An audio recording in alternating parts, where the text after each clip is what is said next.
Hi, I'm Sterling Perrin with Heavy Reading, and we are at OFC, first time in quite a while, and I'm talking today with David Hurd, CEO of Infinera. Feels good to be face to face. It does. Yeah, absolutely. It does. Welcome back, everybody. It's been great. Yeah, so you've been doing the rounds at OFC, and I'm sure touring the world.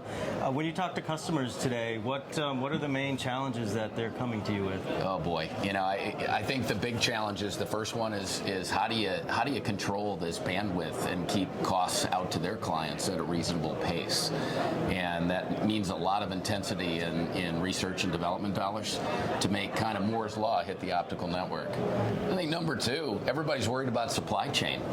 And as a vertically integrated supplier, we have our own semiconductor fab where we're building optical chipsets and we're building our own pluggables. It's never been more important for our customers. And so they're not only looking to take care of that capacity, but it needs to be dependable in terms of the supply that they're getting to be able to handle the bandwidth. Yeah, and you kind of hit on a little bit. Wanted to ask you about just, so you got a set of challenges, the bandwidth, the supply chain. How, as an industry, do you, as Infinera, as an industry as a whole, just address this set of challenges that the service providers are facing? It's a good point.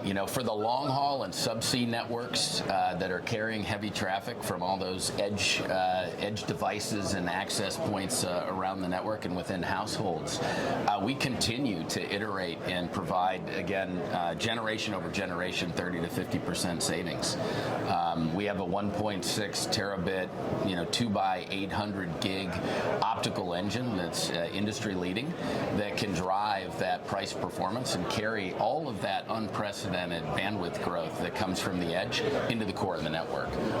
And now what's happening in the edge of the network is really exciting. You're kind of hitting 5G mobile edge compute. We're all talking to each other on video devices all day.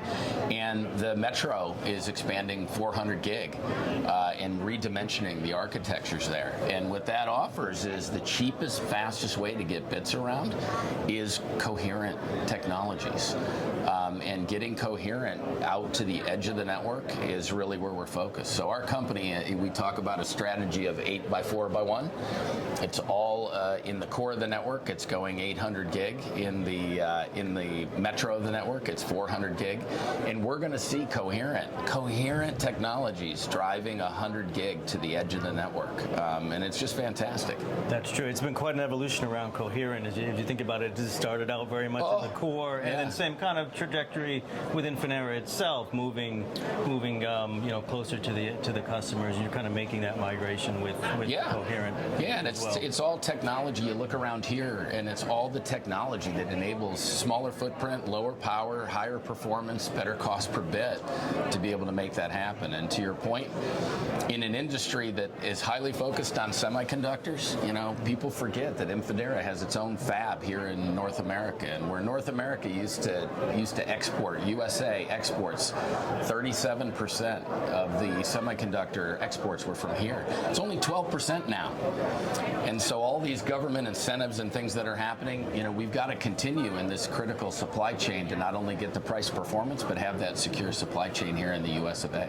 Yeah, a lot of focus on the supply chain. Last question for you. The competitive environment, we're trying to get a feel here at OFC. It's kind of simpler and more complex as we go. There's fewer and fewer players at some level, and so there's consolidation and maturing. But then at the same time, there's an opening of networks, open networks, which is kind of going the other direction. Yeah. And Infinera is sort of in the mix of all of them. Yeah. I'm wondering if you can just wrap up with how you see the competitive environment going forward, and of course your position within that environment. Yeah, no, I think you hit it on the head. I think one, it's all about these optical engines and where is the bill of material and the price performance. The Moore's Law of optical. And what we're seeing is in long-haul networks, the optical engine is about 65 to 70% of the bill of material. And actually in metro networks and in the edge, it's 40 to 50% of the bill of material. And that's all driven by semiconductor technology, advanced technologies to drive price performance. To your point, it's getting harder and harder to do that. And that's, our core competence. We feel good about that for our future. But it's also an open network. And because it's open, you can insert these technologies in open line systems for long-haul systems, the same in the metro and at the access edge via these pluggables that we're moving to. So I think the environment is coming harder, but it's more open in terms of an ecosystem to allow for insertion on an open network.